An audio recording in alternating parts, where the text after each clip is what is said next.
Share ko lang mga ka-DIY itong aking DIY small solar setup. Yan. May nagtatanong kasi kung paano daw mag-wiring ng mga ganitong setup, small setup. Yan. Unahin natin dito sa galing sa solar panel. Ito yung PV wire niya. Gumamit lang ako dito ng flat core dahil di pa dumadating yung ating order na PV wire. Yan. Yung galing sa solar panel, galing to sa taas. Nasa bubong yung solar panel. Papasok ito dito sa DC breaker na ang ginamit ko lang dito is DC breaker na 20 ampere. Yung positive, negative. Ito yung positive, papasok dito sa positive ng MPPT or solar charge controller. Yung negative dito. Tapos ito naman yung wire ng positive negative papuntang battery. Papasok siya sa breaker na DC 20 ampere din yung ginamit natin dyan. Papalitan ko yung nakalagay dyan. Tapos labas dito yung positive negative. Papunta naman yung dito sa nakarelel natin na battery na channing na tig 25 Ah. O ang katumbas nito is 125 Ah o 125 ampere hour yan. Nakaparallel lang yung bawat positive niya. Saka yung negative magkakasama.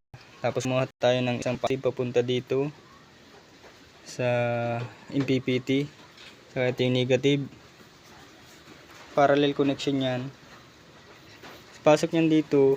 Gumawa ako ng breaker galing ito sa nag-jumper pala ako dito para magkaroon to ng supply ng positive at negative galing sa battery. Tapos itong LBD, ito yung LBD na wire. May sign naman yun dyan na in at out. Yan, itong wire na to may nakalagay na in. Ibig sabihin galing siyang battery yan, may nakalagay siyang in. Galing siyang battery. Ito naman yung out. May nakalagay yung out. Itong wire na to galing to dito. Galing dito sa breaker, galing sa battery. Papasok yan dito sa in, tapos yung out. Papasok yan dito sa ating control relay sa 85 at 86. Papasok yan dito, yung dalawang wire. Yan, dalawa na yan. Galing yan dito sa yung out ng LBD. Hindi pala nakakaalam, itong LBD, ito yung low voltage disconnect o yung nagdi-disconnect ng supply kapag nakuha na niya yung tamang voltahe na isinitings natin dito. Yan, yung out, papasok dito sa nasa dulong yun. 85 at 86. Ito namang 30. At yung wire niya. Pupunta yan dito sa sa negative. Ay, sa positive.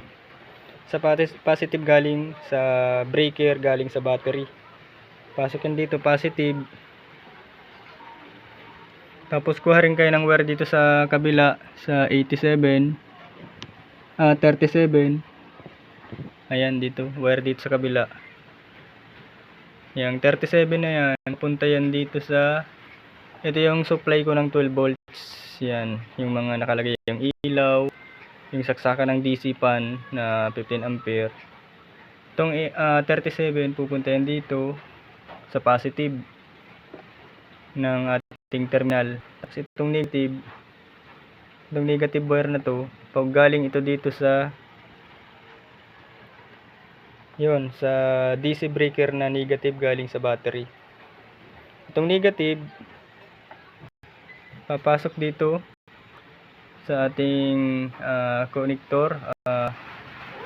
Yan.